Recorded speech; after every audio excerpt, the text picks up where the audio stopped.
ముస్లిం Christian అని గన్ని దేవులను మెడలు తగిలించుకున్నావు. దునియాలో ఉన్న దేవుళ్ళందరినీ మొక్కితే ఆపదొచ్చినప్పుడు ఎవరో ఒకరు కాపాడతారు. మినిమం గ్యారంటీ కదా. రత్వాలా 17 ఏళ్ల వయసులో నన్ను బతకనేనా అని బతిమిలాడిన పోరగాడేనా ఈడు? నీతోనే ముఖ్యమైన ముచ్చట చెప్పాలి. ఇప్పటిదాకా వారం వారం ఇస్తా వచ్చినావు కదా పైసలు, ఇక వద్దులే. దానికి బదులుగా మొత్తం మూట కట్టుకుని అమ్ముకుని వేరే ఊరికెళ్ళి బతుకుపో. నేనే మళ్ళీ వచ్చే వారంకి చెప్దామనుకున్నా. ఇంకా ఎన్నెళ్ళని వారం వారం నా ప్యానల్ కాపాడుకోనికి మీకు కప్పం కట్టాలి చెప్పే. గందుకే ఇక పైసలు ఇకూడదని ఫిక్స్ అయినా. రేయ్, నువ్వేం చెయ్యాలో ఏం చేయకూడదో డిసైడ్ చేసేది నువ్వు కాదు, మేము చెప్పేది మూసుకొని చెయ్యాలి. నాకేది కరెక్ట్ అనిపిస్తే గదే చేస్తా. రే, నువ్వు ఏమేం పిగుతావో గన్ని నాకు తెలుసు.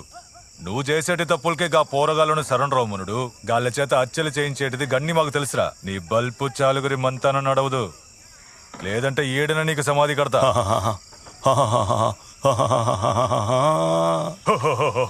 జర తలకాయ తిప్పి చూడరా, గిది నా అడ్డా. నేను తెలుసుకున్నాను అనుకో, నీ లారీ మాత్రమే ఇడికెళ్ళి పోతుంది, నువ్వు పోవు.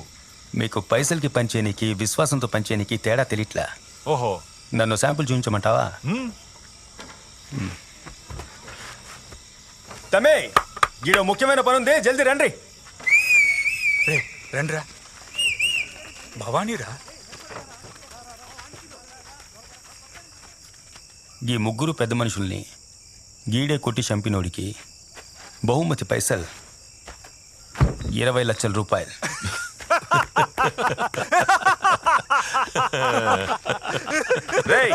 ఏడుకొచ్చి ఏం మాట్లాడుతున్నావు? అన్నకాడ పైసల కోసమే ఉన్నాను అనుకున్నావా? ఎన్ని సంవత్సరాలుగా ఉంటున్నానో తెలుసా? 30 లక్షల రూపాయలు. 30 లక్షలు ఇస్తే ఆయన మా అన్నరా? 40 లక్షల రూపాయలు.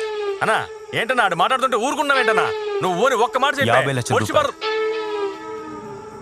ఏంట్రా పెంచుకుంటూ పోతున్నావు? 60 లక్షల రూపాయలు. పొడిచేరాగాడిని. నువ్వు జరుండే అన్నేదో చెప్తున్నాడుగా. 70 లక్షల రూపాయలు. ఉండనా అన్నా, నేను గేటు దగ్గర పోయి ఎవడు రాకుండా చూసుకుంటా అన్నా. 80 లక్షల రూపాయలు. 80 లక్షలా? రే జరగరా. ఇప్పుడు ఈ 80 లక్షలకి లాక్ చేద్దామా?